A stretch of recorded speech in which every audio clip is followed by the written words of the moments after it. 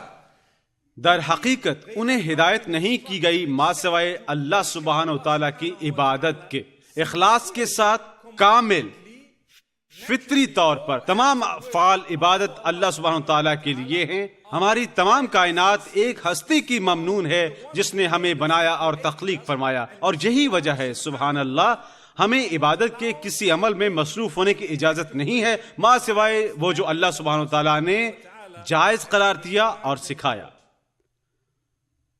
اور یقیناً ہم سب جانتے ہیں کہ یہ ممکن ہے کوئی بھی کام کرنا جسے ہم عبادت کا ایک عمل تصور کرتے ہیں، یا قربا جس کے ذریعے میں حاصل کرنا چاہتے ہیں قادر مطلق کی قربت ماں سوائے وہ جس کا درس پیغمبر صلی اللہ علیہ وسلم نے دیا تھا۔ یہی وجہ ہے ہمیں بنیادی طور پر جاننے کی ضرورت ہے بطور ہمارے اسلام علم وہ دو شرائط ہیں قبل اس کے کہ آپ کی عبادت مقبول ہو۔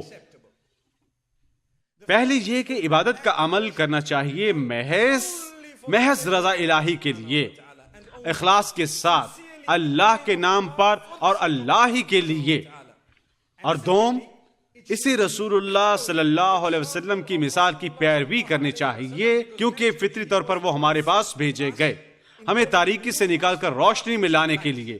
سبحان اللہ، انہوں نے ہی یہ اچھائی ہم تک پہنچائی۔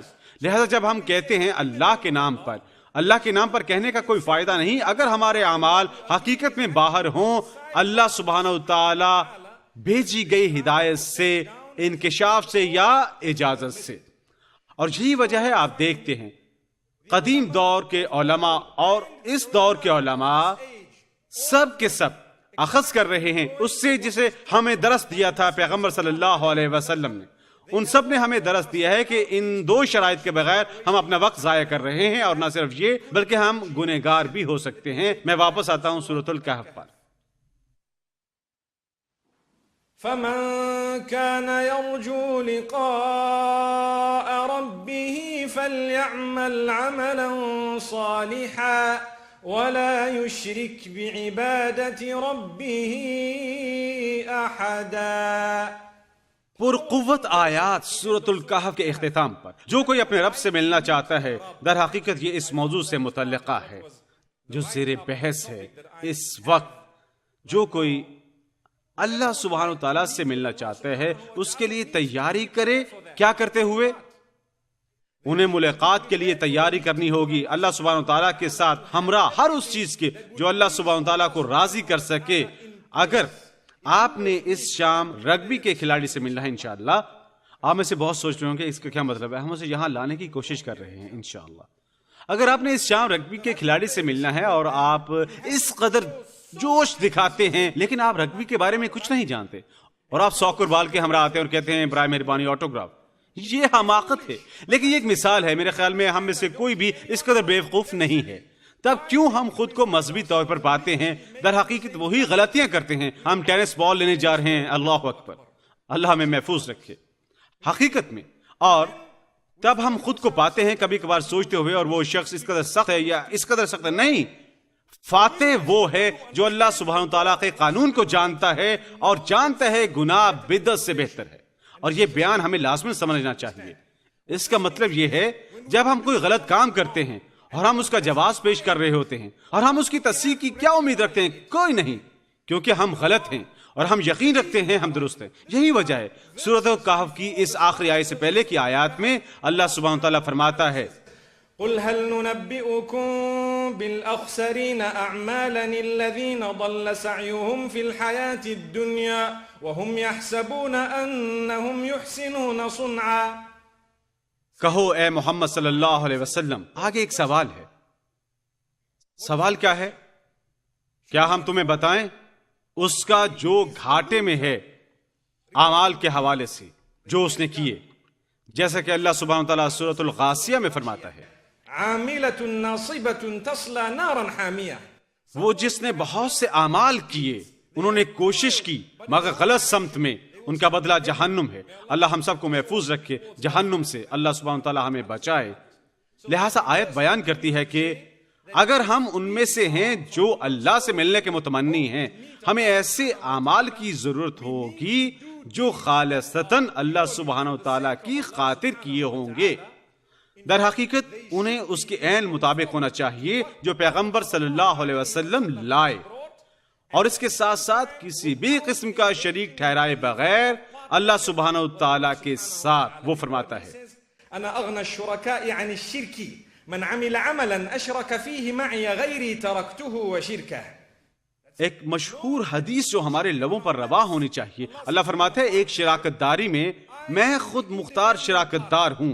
تصور کریں، مثال کے طور پر ایک کاروبار میں 2 شراکت دار ہیں، اور آپ ایک کے حامل ہیں جو بے حد دولت مند ہے اور دوسرا بے انتہا غریب، اور وہ 10 روپے منافع کماتے ہیں۔ کیا ہوگا؟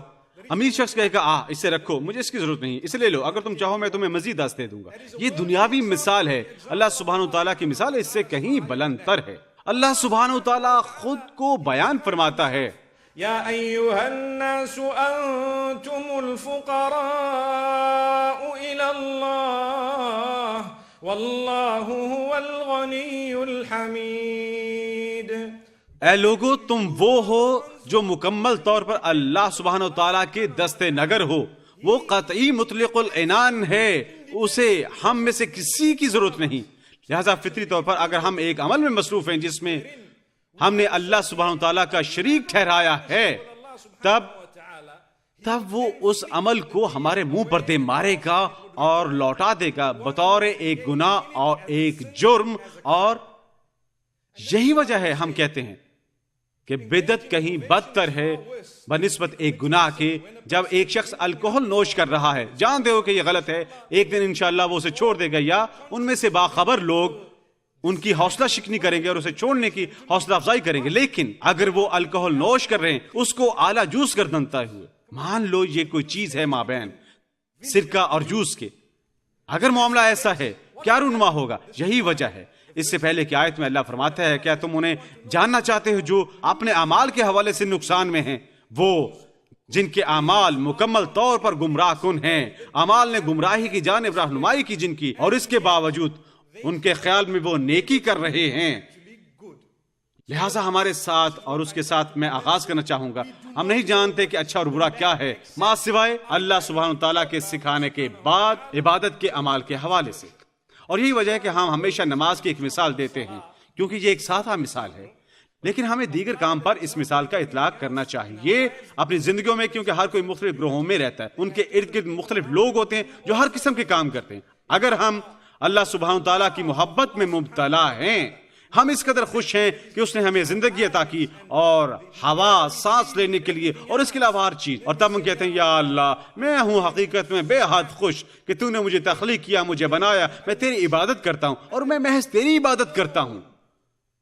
اور تب ہم ظہر کے لیے فیصلہ کرتے ہیں، 4 رکعت کی بجائے ہم 5 رکعت ادا کرتے ہیں، خوشی کی وجہ سے، اظہار تشکر کے لیے، محض اللہ کی عبادت کرنے کے لیے۔ کیا ہوگا؟ وہ اللہ سبحانہ تعالیٰ کے نام پر ہے، یہ اللہ سبحانہ تعالیٰ کی خاطر ہے۔ کیا یہ قابل قبول ہے؟ تمام تر ظہر فسخ ہوگی، یہ نہیں کہ 4 قبول کر لی جائیں گے اور 5 بھی رد کر دی جائیں گے، نہیں، تمام تر نماز فسخ ہوگی، کیونکہ جب عبادت کا معاملہ آتا ہے ہمیں جاننا چاہیے کہ تمام عبادت ممنوع ہے ما سوائے وہ جن کا درس پیغمبر صلی اللہ علیہ وسلم نے دیا ہے، اور وہ قانون ہے، شریعت کا قانون، بخوبی جاننا پہچانا کہ جب عبادت کا معاملہ آتا ہے اور فعال عبادت کا، ہم فیصلہ نہیں کر سکتے کہ ہم نے کیسے قرب حاصل کرے اللہ سبحانہ تعالیٰ کا۔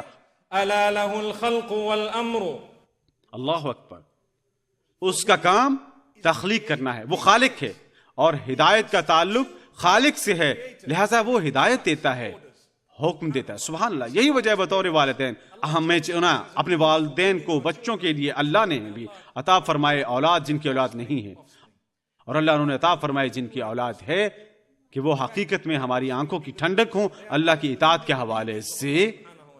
آمین۔ یہ چیلنج بنتا جا رہا ہے جو وقت گزر رہا ہے، اپنے بچوں کی دیکھ بھال کرنا، لہذا ہمارے لیے جاننا ضروری ہے کہ جب ہمارے بچے ہوتے ہیں ہم ان سے توقع کرتے ہیں کہ وہ ہمیں سنیں، کیونکہ ہم نے ان کی دیکھ بھال کی جب وہ لاچار تھے، جب ان کے پاس کچھ نہ تھا، اور ہم نے ان کی پرورش کی۔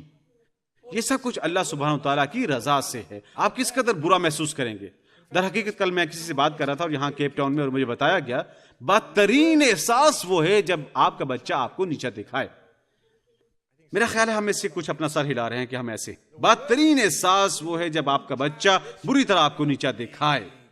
یہ بدترین احساس ہے، کیونکہ یہ آخری موقع متوقع ہے. آپ ان کی نیپی تبدیل کرتے ہیں اور آپ نے یہ کیا اور وہ کیا، اللہ ہمیں وہ بنائے جو ہماری والدین کی آنکھوں کی ٹھنڈک کی، آغاز کرتے ہوئے اطاعت میں اللہ کی سبحانہ و تعالیٰ کی. لہٰذا فطری طور پر ہم اس قدر دخیل محسوس کرتے ہیں جب والدین کا معاملہ آتا ہے. خالق کے بارے میں کیا خیال ہے؟ اس نے ہمیں کچھ نہیں سے تخلیق کیا، اس نے ہمیں تخلیق کیا کن سے. خالق کی ہدایت درمیان ہے، کاف اور نون کے کن. میں گاڑی میں تلاوت سن رہا تھا حرم کے ایک امام کی، اور اس نے کچھ یوں تلاوت کی، انما امره اذا اراد شيئا ان يقول له كن فيكون فسبحان الذي بيده ملكوت كل شيء واليه ترجعون. اور میں ایک لمحے کے لیے رکا اور میں نے کہا حیران، اس پر غور کرو، یہ مناسب ہے. وہ کن پر رک گیا، کیونکہ یہ وہ ہے جو اللہ فرماتا ہے. ہم میں سے بہت سے جو عربی نہیں جانتے، ہمارے خیال میں حکم کن فیکون ہے اور تب یہ ہوتا ہے. نہیں، یہ کن ہے اور یہ نما ہوتا ہے. کن کا مطلب ہے ہو جا، اور ہو جاتا ہے. اور یہی وجہ ہم جب انسان بناتا ہے، انسان ہمیشہ بناتا ہے، یہ تخلیق نہیں ہے، یہ حقیقت میں تبدیلی ہے اللہ کی ایک مخلوق کی ایک اور مخلوق میں اللہ سبحانہ تعالیٰ کی. یعنی آپ کے پاس ایک درخت ہے جو اللہ کی تخلیق ہے. آپ نے لکڑی کاٹی اور ایک کرسی بنائی. آپ نے کرسی تخلیق نہیں کی، آپ نے یہ کیا کہ آپ نے اللہ کی ایک مخلوق کو تبدیل کیا اسی مخلوق میں، لیکن کسی اور چیز میں جو استعمال کی جا سکتی ہے، جس کی اللہ سبحانہ تعالیٰ نے واضح اجازت فرمائی ہے. اللہ سبحانہ تعالیٰ کی حدود کے اندر یہاں اگر ہم کسی چیز کے سامنے کھڑے ہوں، جیسے اللہ فرماتا ہے ان الذين تدعون من دون الله لن يخلقوا ذبابا ولو اجتمعوا له.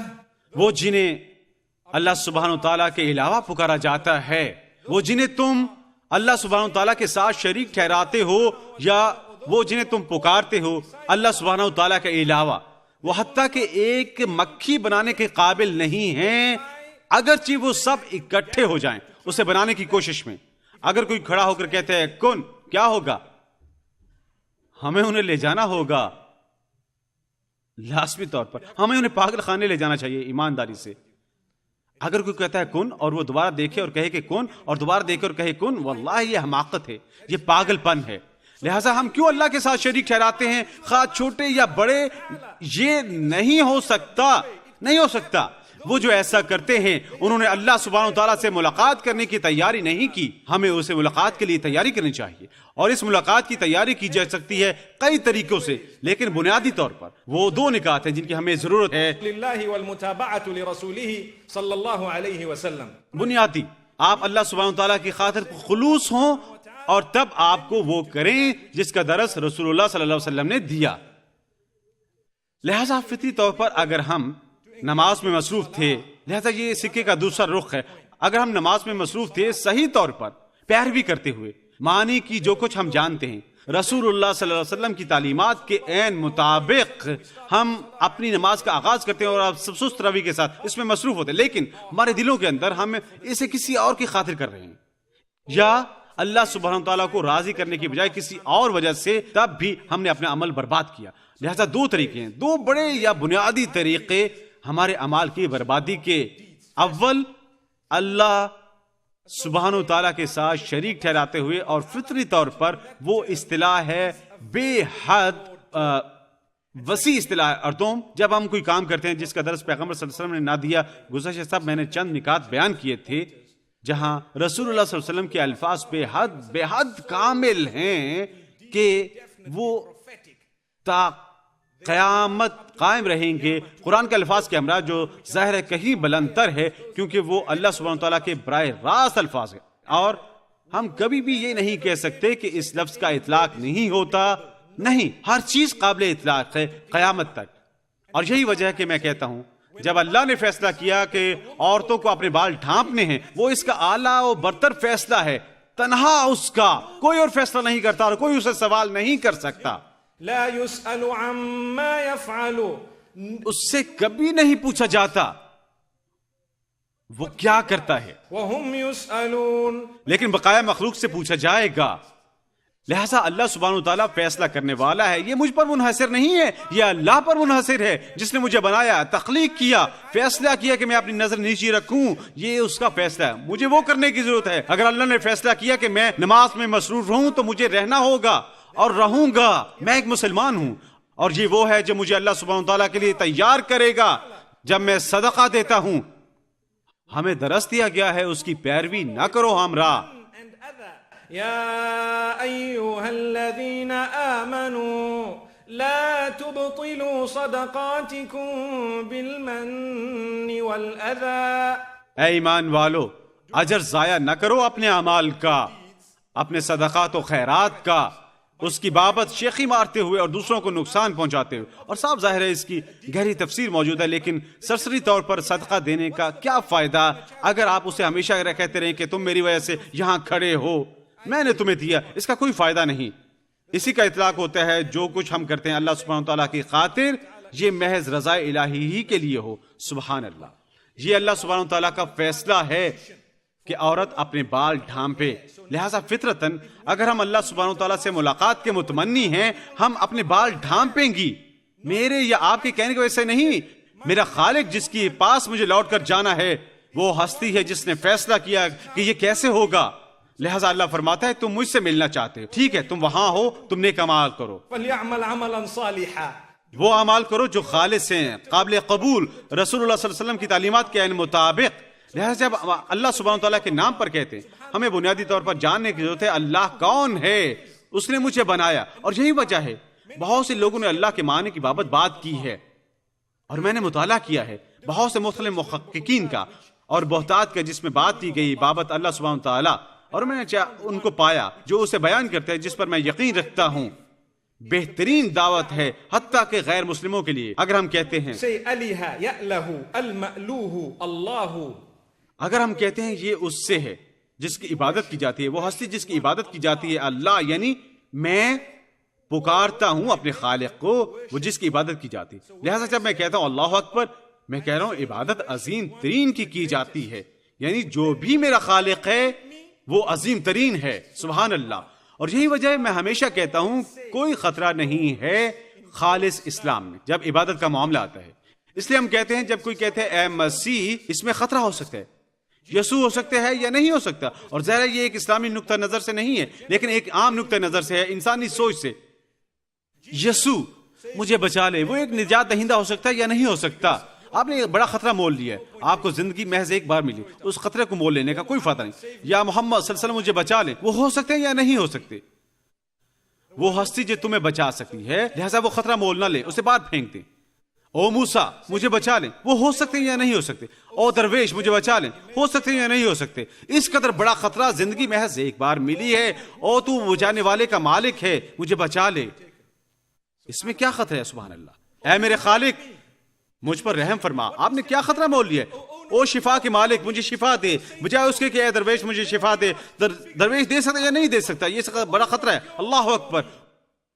آپ نے کیا خطرہ مول لیا؟ کچھ بھی نہیں. او تو جس کے پاس میں لوٹ کر آؤں، جب میں لوٹ کر آؤں گا تو مجھے رحم فرما، مجھے اچھائی عطا فرما، مجھے جنت عطا فرما. آپ نے کیا خطرہ مول لیا؟ کچھ نہیں. سبحان اللہ. یہی توحید سے مراد ہے، اللہ سبحانہ تعالیٰ کی وحدانیت. ہم دوسروں کو ملوث نہیں کرنا چاہتے، کوئی خطرہ ملوث نہیں ہے. اور یہ دنیا میں تیزی سے پھیلنے والا مذہب ہے اگر آپ جاننا چاہیں، کیونکہ یہ ہر کسی کی سمجھ میں آتا ہے جو جھونپڑی اور پتھروں کی پوجا کرتے ہیں اور انسانوں کی عرصہ دراز سے ان کی دولت کی پوجا کر رہا ہے. اور دوسری چیز کی ان کی سمجھ میں کیا آتا ہے؟ میرے خالق سے رجوع کرو. جب میں روتا ہوں اللہ فرماتا ہے درویش یا پادری سے اپنے گناہ کا اعتراف نہ کرو، نہیں مجھ سے کرو. رات کی تاریک ترین گوشے میں کسی کو نہیں جاننا کہ تم نے کیا کیا، میرے تمہارے درمیان، اور میں ہمیشہ تمہیں معاف کروں گا. اور میں نے کئی مرتبہ اس کا تذکرہ کیا. آپ اللہ سبحانہ تعالیٰ سے ملاقات کرنی ہے، آپ کو بے تحاشا استغفار کرنی چاہیے، بے تحاشا معافی طلب کریں. اور شرائط کیا ہیں؟ اول اپنے گناہ کا اقرار کریں، اس پر ملال کریں، معافی طلب کریں اور اسے نہ دہرانے کا وعدہ کریں.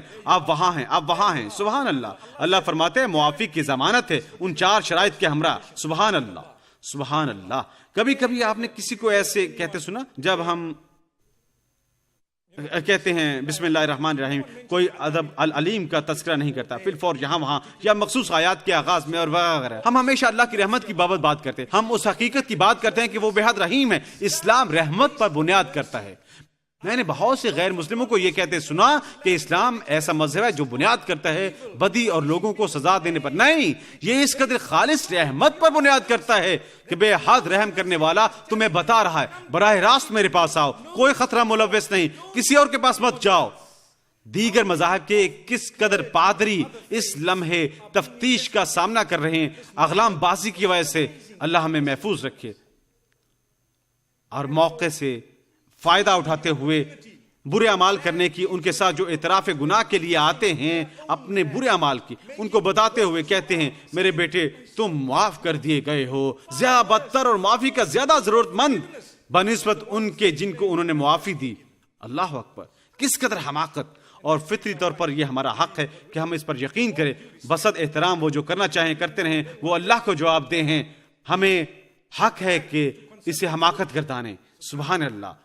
اور یہی وجہ ہے ایک بڑا مسئلہ اسلام میں اور لوگوں میں جو خود کو مسلم کہتے ہیں، کبھی کبھار آپ دیکھتے ہیں شیطان وہی منصوبہ استعمال کرتا ہے، کیونکہ شیطان اپنا سر کھجاتا ہے، وہ کہتا ہے یہ وہاں کارگر ہے، یہاں بھی کوشش کرنی چاہیے، ان سب کے پاس دماغ موجود ہے، لہذا وہ یہاں آتا ہے اور آپ پر کام کرتا ہے۔ اندازہ کریں، اللہ اکبر، جو کہتی ہیں رجوع کرو کس سے؟ اللہ سے، اللہ سبحانہ تعالیٰ کی جانب۔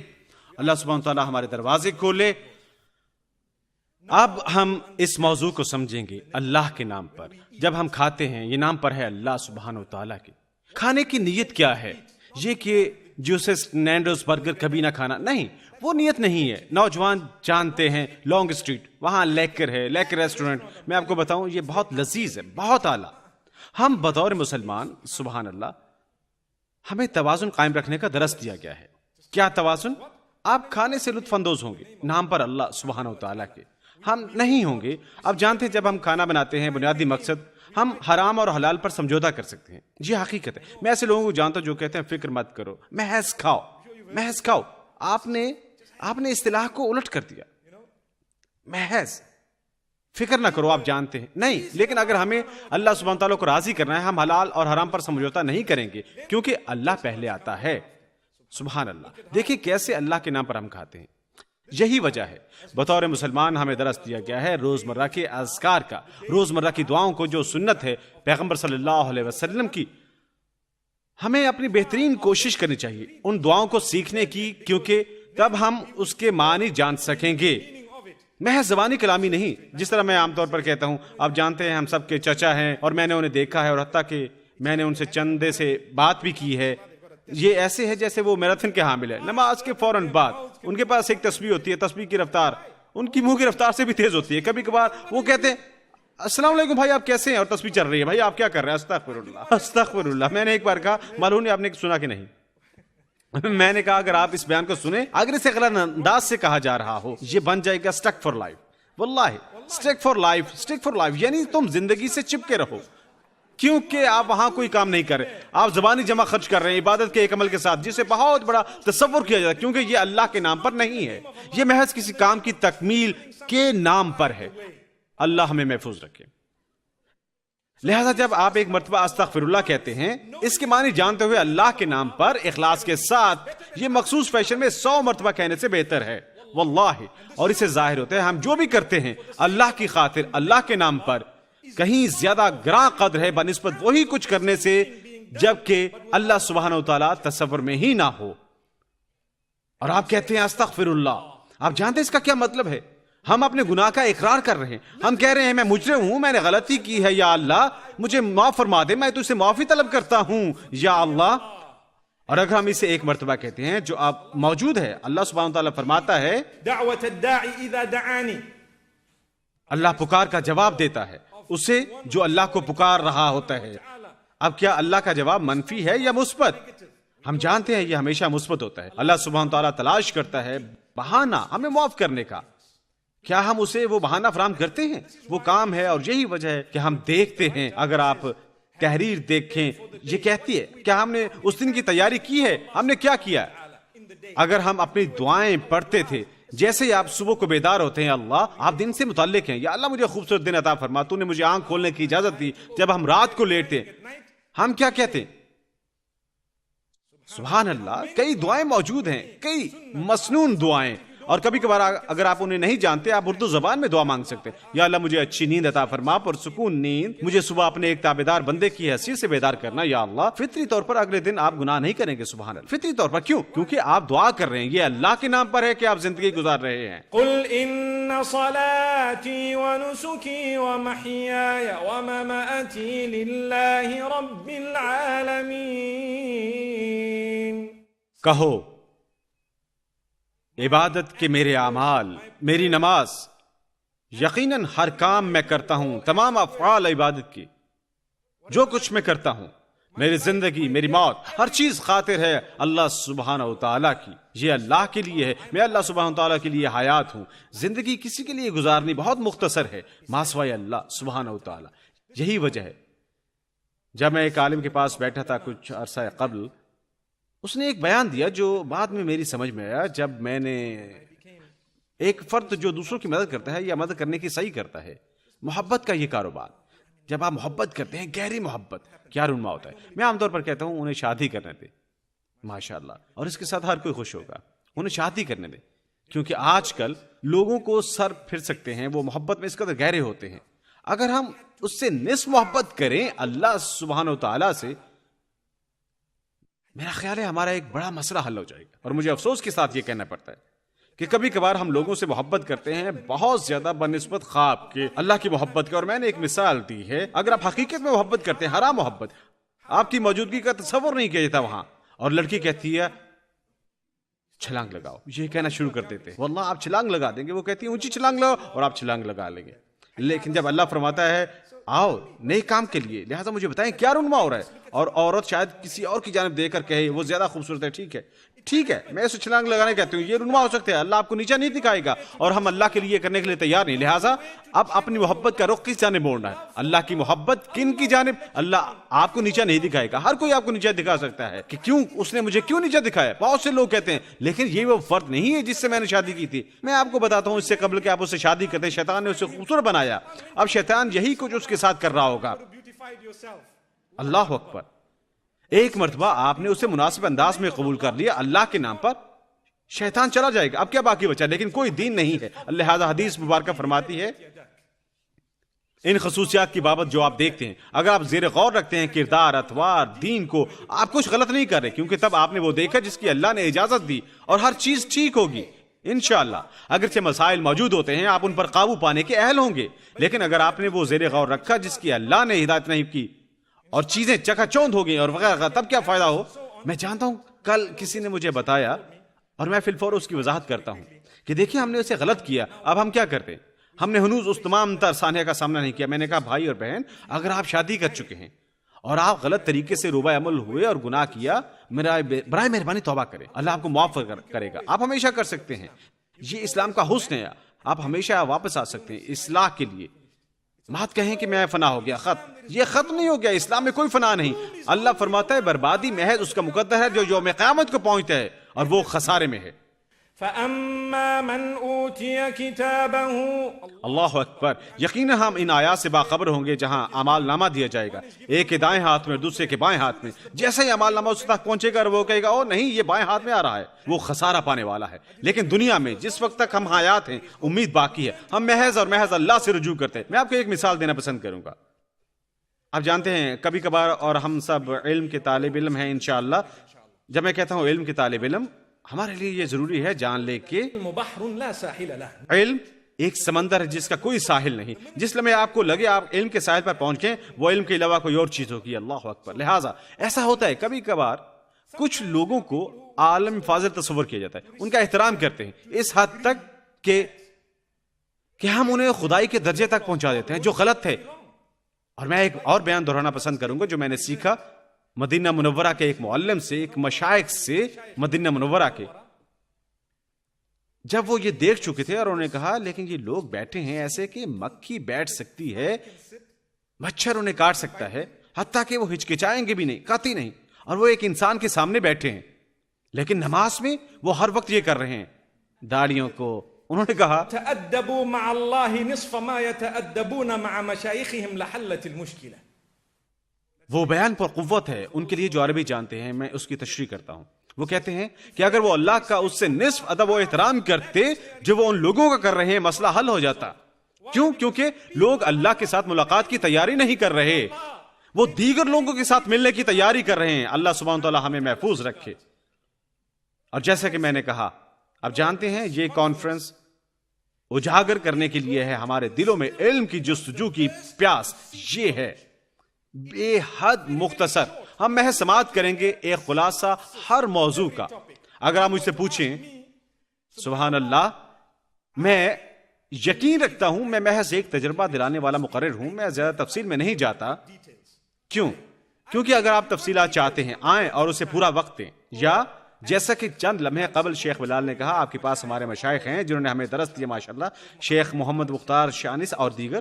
5 تا 10 برس درکار ہوتے ہیں ایک کتاب کے احاطے کے لیے. وہ ہفتے میں ایک سبق دیتے ہیں, تب آپ وہاں ہر ہفتے جاتے ہیں اور آپ گہرائی میں سیکھتے ہیں, اور طویل برس کے بعد آپ اس کے قابل ہوتے ہیں کہ آپ نے علم کو وسعت دے سکیں. لیکن یہ محض آپ کو اور مجھے تحریک دلانے کے لیے تاکہ ہم بہتر بن سکیں اور جائیں اور جستجو کریں اس صاف ستھرے خالص اسلامی علم کی, اس پر بنیاد کرتا ہے جو اللہ نے فرمایا ہے اور جو اس کے پیغمبر نے فرمایا. یہ وہ ہے جو ہمیں بچائے گا, اور یہ وہ ہے جو حقیقتاً بالآخر ہمارے لیے جنت کمائے گا. لوگ کہہ سکتے ہیں یہ شخص بے لوث ہے, یہ خاتون, میں بہت سی بہنوں کو جانتا ہوں جو فقط اپنے بال ڈھانپنا چاہتی ہیں اور خاندان متفکر ہے, لیکن تم نوجوان ہو, تمہاری شادی کیسے ہوگی؟ انہوں نے مجھ سے شادی کرنے سے قبل کیا دیکھنا ہے کہ میں ہینڈ اینڈ شولڈر استعمال کر رہی ہوں؟ واللہ ایسا ہی ہے.